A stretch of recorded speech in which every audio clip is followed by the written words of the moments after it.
Dalam kurun waktu 2 minggu, bulan Januari 2021, Polres Sukabumi Kota berhasil mengungkap 7 kasus peredaran gelap narkotika dan obat-obatan berbahaya di beberapa tempat yang berbeda di wilayah kota dan Kabupaten Sukabumi.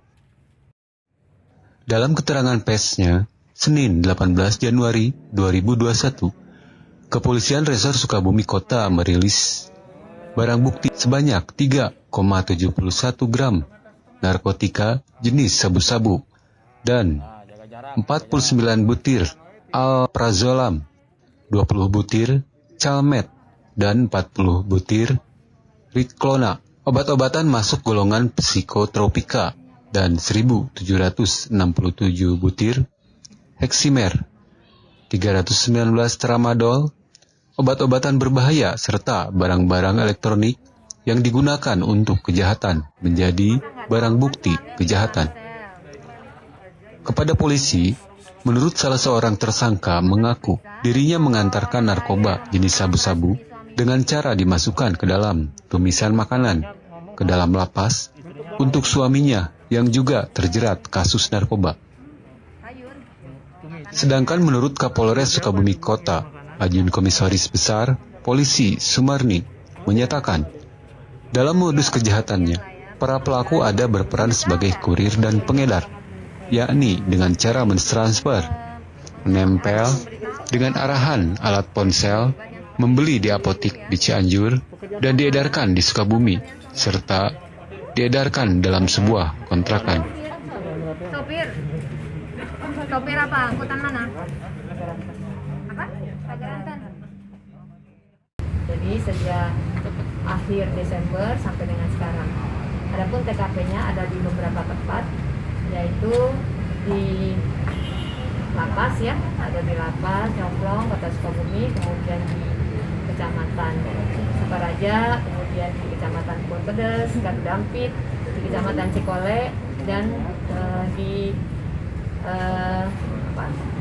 Sukalarang. Jadi adapun tersangka yang sudah kita amankan sampai dengan hari ini selama 2 pekan kemarin sekitar 9 orang, 7 ditahan di rutan Polres Sukabumi Kota, sedangkan 2 di dalam Lapas Nyomplong. Kemudian barang bukti yang berhasil kita amankan selama 2 pekan ini yaitu sabu seberat 3,7 gram, kemudian psikotropika yang terdiri dari 49 butir pil alprazolam, kemudian 20 butir pil calmet, kemudian 40 butir pil riklona. Kemudian selain psikotropika juga ada obat-obatan berbahaya yaitu ini tramadol ya, tramadol sebanyak 315 butir, kemudian heximer sebanyak kurang lebih 1.700 butir, kemudian ada uang, kemudian ada handphone, kemudian ada beberapa handphone ya yang kita amankan, kemudian juga ada 1 unit sepeda motor dan beberapa peralatan yang waktu itu dibawa oleh para tersangka. Pasal yang kita terapkan terkait dengan peredaran narkotika ini yaitu pasal 111 ayat 1, 112, 114 Undang-Undang Nomor 35 Tahun 2009 tentang narkotika.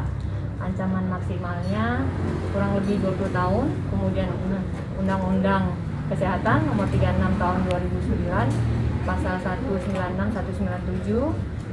Kemudian Undang-Undang Nomor 5 Tahun 97 tentang psikotropika.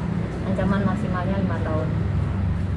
Nah, modus operandi antara lain dengan sistem ada yang tempel masih ya, kemudian ada yang menunggu setelah ditransfer uangnya, menunggu di suatu tempat sesuai instruksi dari pihak pengedar dan nanti barangnya akan diserahkan. Kemudian ada juga yang tadi saya sampaikan mengantar ke pemesan ke dalam lapas tersebut. Nah, kemudian di dalam lapas karena petugas sigap memeriksa barang-barang bawaan yang dibawa oleh para pembesuk, ditemukanlah obat-obatan ini dan dilaporkan ke Polres Sukabumi Kota. Dan atas perbuatannya tersebut, para pelaku terancam pasal 111 ayat 1, 112 ayat 2, 114 ayat 1, atau 114 ayat 2 Undang-Undang Republik Indonesia Nomor 35 Tahun 2009 tentang narkotika dengan ancaman kurungan maksimal 20 tahun penjara. Sedangkan untuk para pelaku peredaran obat-obatan berbahaya diancam pasal 196, 197 Undang-Undang Republik Indonesia Nomor 36 Tahun 2009 tentang kesehatan dengan penjara selama 12 tahun. Dan pasal 62 Undang-Undang Republik Indonesia Nomor 5 Tahun 1997 tentang psikotropika dengan penjara maksimal 5 tahun. Dari Kota Sukabumi, Subchannel mengabarkan.